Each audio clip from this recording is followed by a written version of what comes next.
नमस्कार दोस्तों, आपका स्वागत है इंस्पायर टू राइज की एक और अमूल्य ज्ञान से भरी वीडियो में। दोस्तों, अगर आप भी कठिन परिस्थिति में कमजोर हो जाते हैं तो आपको यह कहानी अवश्य सुननी चाहिए, जो आपको किसी भी परिस्थिति में जीना सीखा देगी। इसलिए आपको यह कहानी जरूर सुननी चाहिए। एक बार गौतम बुद्ध एक वृक्ष के नीचे बैठकर अपनी साधना में लीन थे।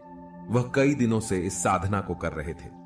जिस जगह पर बुद्ध ध्यान कर रहे थे, उसी रास्ते से शिकारी कहीं जा रहा था। शिकारी ने महात्मा बुद्ध के बारे में काफी तारीफ सुनी थी, जैसे उनके स्वभाव के बारे में, उनके ज्ञान के बारे में। लेकिन यह सब सुनकर भी वह उनसे संतुष्ट नहीं था और उसे महात्मा बुद्ध पर विश्वास नहीं था।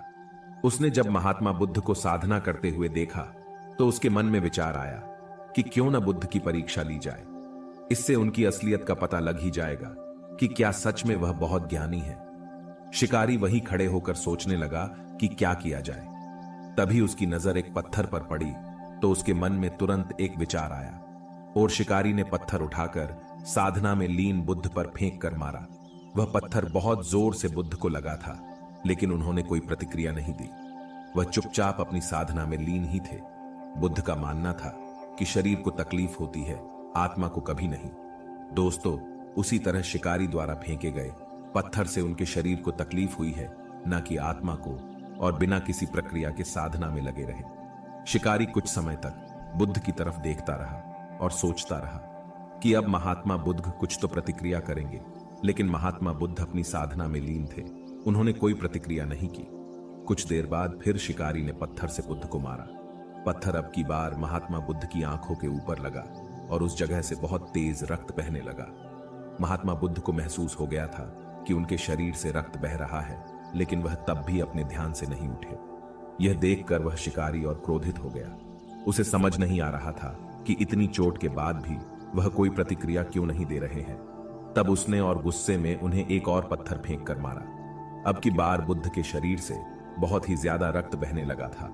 उन्हें इतनी पीड़ा हो रही थी कि उनकी आंखों से आंसू बह गए थे, लेकिन तब भी उन्होंने साधना नहीं छोड़ी। यह देखकर शिकारी से रहा नहीं गया और वह गौतम बुद्ध के पास गया और बोला, है महात्मा, मुझे आपसे कुछ पूछना है। बुद्ध ने इस बार अपनी आंखें खोली। बुद्ध की आंखों की चमक से ही वह व्यक्ति हैरान था। बुद्ध ने कहा, पूछो, क्या पूछना चाहते हो? शिकारी ने कहा, जब मैंने आपको पत्थर मारा तो आपने प्रतिक्रिया क्यों नहीं दी, जबकि आपको चोट लगी है और आपको पीड़ा भी हो रही है, लेकिन तब भी आपने कुछ नहीं कहा। तब महात्मा बुद्ध ने बड़े ही सरलता के साथ कहा, क्योंकि इससे मेरे शरीर को कष्ट हुआ है, मेरे मस्तिष्क को नहीं। यह सुनकर शिकारी अचंभित रह गया। उसने फिर महात्मा बुद्ध से पूछा, तो फिर आपकी आंखों से आंसू क्यों बह रहे हैं? तब इस पर महात्मा बुद्ध ने कहा, तुम्हारे द्वारा किए गए अनुचित कार्य के परिणाम के बारे में मेरा विचार कर रो रही है। तुमने इतना बड़ा पाप किया है, तुम्हें कैसी सजा मिलेगी? मेरे मस्तिष्क में यही विचार आ रहा है।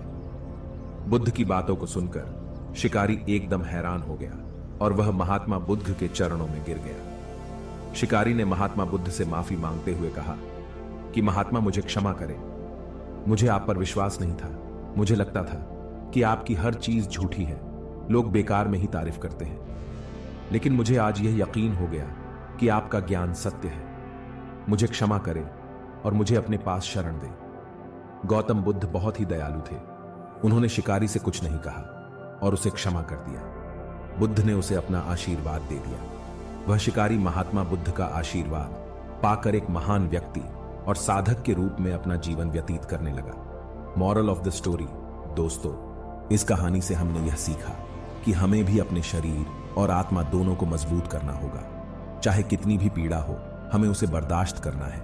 यदि आप उस पीड़ा के आगे हार जाओगे तो कमजोर पड़ जाओगे। इसलिए खुद को मजबूत करो। यदि आपने स्वयं को मजबूत कर लिया तो कोई भी आपको किसी भी परिस्थिति में नहीं तोड़ सकता। दोस्तों, आप हमें कमेंट करके जरूर बताएं कि आपको यह कहानी कैसी लगी। ऐसी ही कहानियों को पाने के लिए आप हमारे चैनल को सब्सक्राइब जरूर करें। सुनते रहिए। धन्यवाद।